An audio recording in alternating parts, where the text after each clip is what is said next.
नमस्कार दोस्तों, मैं हूं राकेश और आप देख रहे हैं मीडिया 24 नाउ। आम आदमी पार्टी मौजूदा विधानसभा चुनावों के अंदर हार कर भी जीत गई। जी हां, भले ही गुजरात के अंदर केजरीवाल अपनी सरकार ना बना पाए, उन्होंने वहां 5 सीटें हासिल करी है, जो कि टोटल वोट परसेंट का 13% उन्होंने वहां पर हासिल किया। उन्होंने वहां 5 सीटें हासिल कर अपनी मौजूदगी गुजरात के अंदर बहुत ही अच्छी तरह दर्ज करवा दी। और इसके साथ ही उन्होंने, इस जीत के साथ ही उन्होंने अपनी एक राष्ट्रीय पार्टी होने की सभी नियमें और शर्तें पूरी कर ली हैं।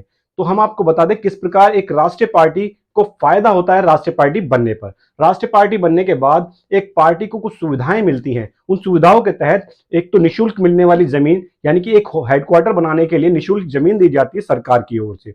दूसरा, उनको टेलीविजन, दूरदर्शन पर और आकाशवाणी पर प्रचार के दौरान, चुनाव प्रचार के दौरान प्रसारण के लिए मौके मिलते हैं। तीसरा और सबसे अहम जो है वो है एक स्टेटस प्राप्त हो जाता है उनको, जो कि अन्य राष्ट्रीय पार्टियों के साथ खड़े होकर उनमें एक कॉन्फिडेंस भर देता है। चौथा, जो बहुत ही महत्वपूर्ण है, कि एक पार्टी जब राष्ट्रीय पार्टी बन जाती है तो राष्ट्रीय पार्टी बनने के साथ ही उसका जो चुनाव चिन्ह होता है वह पूरे देश के अंदर एक ही चिन्ह रहता है।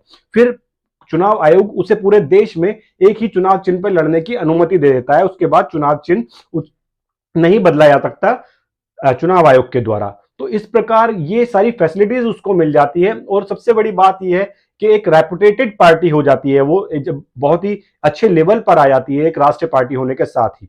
तो जानते हैं क्या क्या शर्तें हैं एक पार्टी के राष्ट्रीय पार्टी होने के लिए। तो आपको बता दें, कम से कम 4 राज्यों के अंदर क्षेत्रीय पार्टी का दर्जा उस पार्टी को प्राप्त होना चाहिए, और वो पार्टी के पास 11 सीटें होनी चाहिए, कम से कम 3 राज्यों के अंदर 11 विधानसभा सीटें उसकी होनी चाहिए।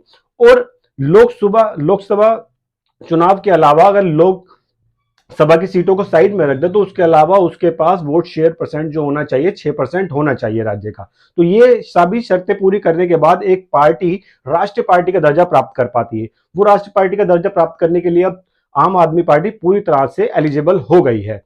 तो ये कहीं ना कहीं हार के बाद भी जीत हुई, इस प्रकार से एक राष्ट्रीय पार्टी का दर्जा प्राप्त कर पाएगी। जहां सालों से पार्टियां मेहनत करने में लगी रहती हैं, उनको क्षेत्रीय पार्टी में वो क्षेत्रीय स्तर पर भी अपने आप को साबित नहीं कर पाती, वहां इसने बहुत जल्दी ही आम आदमी पार्टी ने महज 10 सालों के भीतर इस सफर को पूरा कर लिया।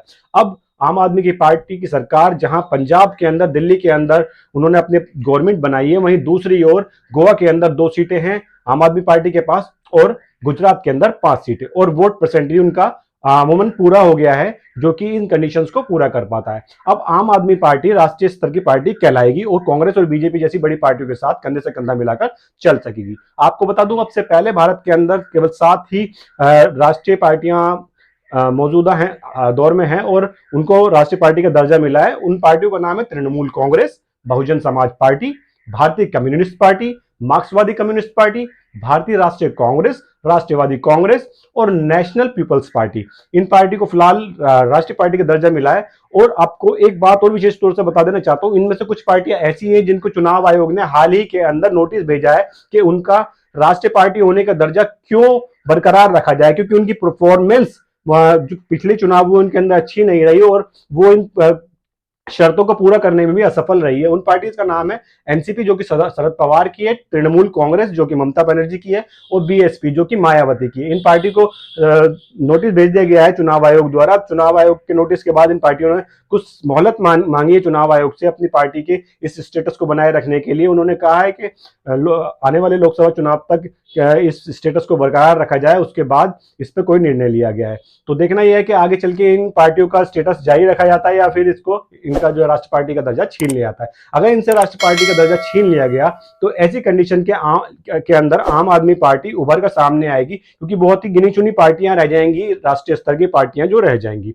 तो आपका क्या कहना है इस बारे में? क्या आम आदमी पार्टी वाकई में अपना वर्चस्व साबित कर पाएगी? क्या कांग्रेस और बीजेपी के बराबर आ पाएगी? क्या बीजेपी को टक्कर दे पाएगी? आपकी राय, आपके कमेंट्स हमारे लिए बहुत महत्वपूर्ण हैं। और प्लीज अगर आपको ये वीडियो अच्छा लगा तो अपनी राय हमें जरूर लिखकर भेजें। और अच्छा लगा हो ये वीडियो और इससे मिली जानकारी तो हमारे इस चैनल को अभी सब्सक्राइब करें, लाइक करें, शेयर करें। हम आपको इसी प्रकार की जानकारी देते रहेंगे। धन्यवाद।